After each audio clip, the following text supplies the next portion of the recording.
Saudi আরবে আমরা যারা প্রবাসীরা আছি আমাদের অনেক সময় কফিল মারা যায়। কোম্পানির যে মালিক বা কফিল সে কফিল মারা যায়। পরবর্তীতে ইকামার মেয়াদও শেষ হয়ে যায়, ইকামা রিনিউ করা যায় না অনেক সময়। তো সেই ক্ষেত্রে কিভাবে বৈধ হব এই বিষয়টা নিয়ে আজকের এই ভিডিওটা। অবশ্যই ভিডিওটা শেষ পর্যন্ত দেখবেন। চ্যানেলে নতুন হলে চ্যানেলটি সাবস্ক্রাইব করে পাশে থাকা বেল আইকনটা অন করে রাখবেন। ভিডিওটা অবশ্যই শেয়ার করে দিবেন। কিছু জানার থাকলে কমেন্ট জানার চেষ্টা করবেন। তো ইকামার মেয়াদ নেই, এটা প্রশ্নটা অনেকেই করে। হিউজ পরিমাণ প্রশ্ন আসে যে ভাই কফিল মারা গেছে, এখন ইকামার মেয়াদ নেই, তো আমি বৈধ কিভাবে হতে পারি বা ইকামা রিনিউ করতে পারি কিভাবে বা ট্রান্সফার হওয়া যাবে কিনা।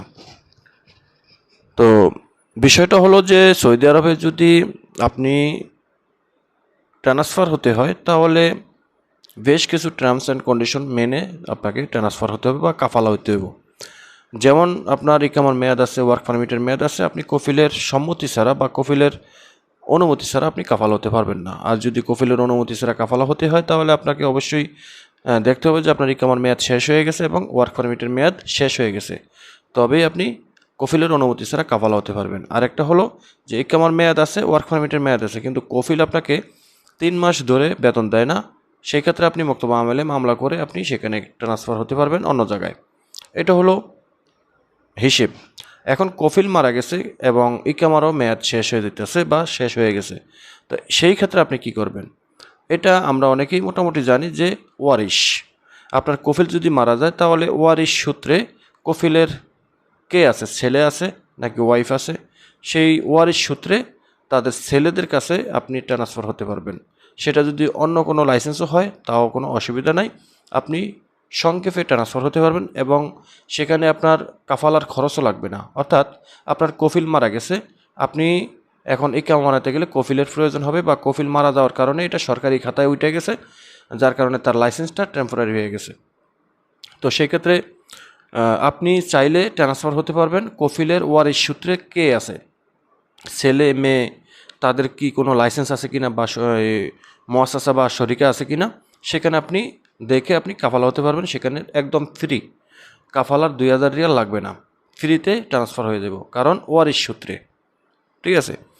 আর আরেকটা হলো যে আপনার কফিল মারা গেছে, এখন আপনি এই কফিলের এই কোম্পানিতে থেকেই ইকামা বানাতে চাচ্ছেন, তো সেক্ষেত্রে করণীয় কী? সেক্ষেত্রে করণীয় হলো যে এই কোম্পানিতে ভারপ্রাপ্ত চেয়ারম্যান কে আছে, অর্থাৎ কফিলের এগেনস্টে বা কফিলের অবর্তমানে কে আছে। কফিলের অবর্তমানে যে ব্যক্তি থাকবে, ভারপ্রাপ্ত চেয়ারম্যান বা কফিল, উনি, অর্থাৎ যেটা আমরা বলি মাসুলিয়া, এই মাসুলিয়া যেই ব্যক্তি থাকবে, মাসুল, সেই ব্যক্তি আপনার ইকামা বানিয়ে দিতে পারবে।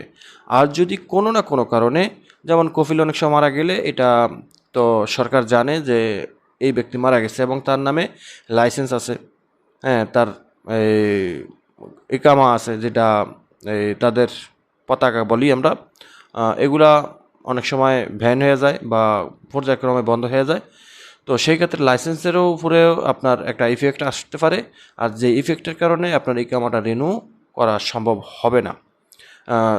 অনেক সময় দেখা গেছে কোম্পানির থাকে, এই রেড সিগন্যাল থাকে বা মোকালাফা থাকে, এগুলা পরিশোধ না করার কারণে ইকামা রিনিউ হচ্ছে না। তো সেই ক্ষেত্রে আপনি কি করবেন? যদি দেখেন যে কফিলের বা কোম্পানির ভারপ্রাপ্ত কোনো মাসুল না থাকে বা মাসুলিয়া যেটা বলি আমরা, যে ভারপ্রাপ্ত চেয়ারম্যান, উনি যদি না থাকে বা উনি যদি থেকেও এই কাজগুলো আর করতে না পারে, তাহলে সেক্ষেত্রে আপনাকে অন্য জায়গায় কাফালা হতে হবে। তো অন্য জায়গায় কিভাবে কাফালা হবেন? কাফালা তো হতে হলে আপনাকে ওয়ারিশ খুঁজতে হবে, কফিলের ছেলে বা মেয়ে, তাদের লাইসেন্স আছে কি না, হ্যাঁ, তাদের সহযোগিতা নিয়ে আপনি হয় কাফালা তাদের মাধ্যমে হবেন, তাদের কাছে হবেন, না হয় ইকামা বানাবেন।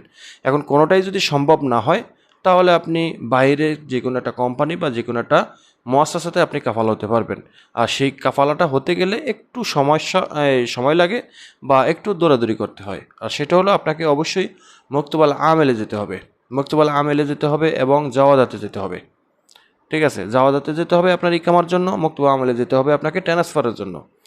তো মকতুবা আমলে যাবেন, সেখানে লিখিত দিতে হবে। মকতুবা আমলে গিয়ে আপনি অ্যাপয়েন্টমেন্ট নিয়ে লিখিত দিতে হবে যে আমার কফিল মারা গেছে, আমার কোম্পানির স্পন্সর মারা গেছে, এই মর্মে যে আমি অন্যথায় কাফালা হতে চাচ্ছি।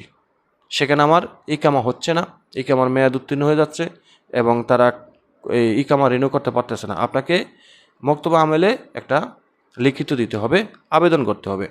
আবেদন করলে তারা আপনাকে কাফালা হওয়ার ব্যবস্থাটা করে দিবে। ঠিক আছে, কাফালা হওয়ার ব্যবস্থা করে দেবে। এরপরে আপনাকে অবশ্যই যাওয়া যেতেও যেতে হতে পারে, সেটা নাও যেতে হতে পারে, আবার যাওয়াও লাগতে পারে। তো যদি যাওয়া লাগে সেখানেও আপনাকে বলতে হবে যে আমার কফিল মারা গেছে। কারণ অনেক সময় হয় কি যে আপনি মুক্তবা আমেল থেকে কাফালার সিস্টেমটা নিলেন, কিন্তু এখন ইকামা রেনিউ করতে গেলে অনেক সময় যাওয়া যেতে একটু সমস্যা দেখায়, বেশিরভাগ ক্ষেত্রেই দেখায় না। তো কাফালা হয়ে গেলে আপনার ইকামা অবশ্যই হয়ে যাবে, কারণ কাফালা হয়ে গেলে আপনার নাম, ঠিকানা, কফিল অ্যাড্রেস বা স্পন্সর সব কিছু চেঞ্জ হয়ে যাব, যাওয়া যাতে আপনাকে বাধা দিতে পারবে না। তো এইভাবে আপনাকে অবশ্যই মুক্তবাল আমেলের মাধ্যমে আপনাকে কাফালা হতে হবে। সেখানে আপনাকে অ্যাপয়েন্টমেন্ট নিতে হবে এবং আবেদন করতে হবে, এবং আপনি কোথায় কাফালা হবেন সেই ডাটাগুলো দিতে হবে। তারপরে তারা এটা দেখবে। তবে এটা মনে করেন যে 90% সম্ভাবনা আপনি কাফালা হতে পারবেন, আর 10% একটু ঝামেলা করে। ঠিক আছে, আর ওই ঝামেলাটা যদি আপনি পোহাতে পারেন বা ট্যাক আপ দিতে পারেন, তাহলে ওই 10%ও আপনি ওটার মধ্যেও আপনি কাফালা হতে পারবেন।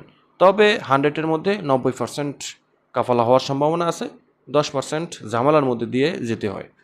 এই হলো বিষয়টা। কারণ মুক্তবা আমেলে গিয়ে যখন আপনি রিপোর্ট করবেন যে কফিল মারা গেছে, আমি অন্য জায়গায় কাফালা হতে চাই, ইকামা বানাতে চাই, বা আমি বৈধ থাকতে চাই, তো সেই ক্ষেত্রে মুক্তবা আমেল আপনার এই বিষয়টা নিয়ে তারা কঠিনভাবে বিবেচনা করে। ঠিক আছে, তবে তারা এটা একটু ইনভেস্টিগেশন করে যে কফিল মারা গেছে, বা কফিলের লাইসেন্সের ক্যাটাগরি খোঁজে, এবং কিছুদিন সময় নেয়, তারা নিজস্বভাবে কিছুদিন সময় নেয়। আবার এখানে দেখা গেছে একটা বন্ধেরও সময় পড়ে। ঠিক আছে, তো একটা শিডিউল পরে আর কি। তো এগুলা সব কিছু জাস্টিফাই করে বা ইনভেস্টিগেশন করে তারা আপনাকে কাফালা হওয়ার ব্যবস্থাটা করে দিব, আপনি যে কোনো জায়গায় কাফালা হতে পারবেন। তো এই হলো বিষয়টা। কারণ অনেকে জিজ্ঞাসা করে যে ভাই আমার কফিল তো মারা গেছে, আমাকে গতকালকেও 4 থেকে 5 জন ব্যক্তি জিজ্ঞাসা করছে যে ভাই কফিল মারা গেছে, এখন আমি কাফালা কীভাবে হতে পারি, আমি তো ওয়ারিশ ছাড়া বাইরে কাফালা হতে চাই। তো ওয়ারিশ সূত্রে যদি আপনি কাফালা হইতে চান, তাহলে সেখানে একদম ফ্রিতে কাফালা হইতে পারবেন। যদি মনে করেন যে কফিলের ছেলেবেলে আছে, তাদের লাইসেন্স আছে এবং তাদের কাছে আপনি কাফালা হলে ভালো থাকতে পারবেন, তাহলে আপনি সেখানে কাফালা হয়ে যাবেন, সেখানে আপনার কোনো প্যারা নাই। ঠিক আছে, সেখানে কাফালা হওয়ার পর আপনি অন্যথায় আপনি অন্য জায়গাও কাফালা হতে পারবেন সংক্ষেপে। তো বেসিক্যালিভাবে সৌদি আরবে কফিল মারা গেলে এবং লাইসেন্স বন্ধ হয়ে গেলে, কোম্পানির লাইসেন্স বন্ধ হয় না, কফিল মারা গেলে তো লাইসেন্স বন্ধ হয় তা না, লাইসেন্স চালুই থাকে এবং চলমান থাকে, সেটা পরিচালনা করার জন্য ব্যক্তিও থাকে। ঠিক আছে, তো গাফিলতির কারণে যদি কামা না বানায়, তাহলে আপনি অন্য জায়গায় কাফালা হতে পারবেন মুক্তবা আমলের মাধ্যমে। এই হলো বিষয়টা। আল্লাহ হাফিজ।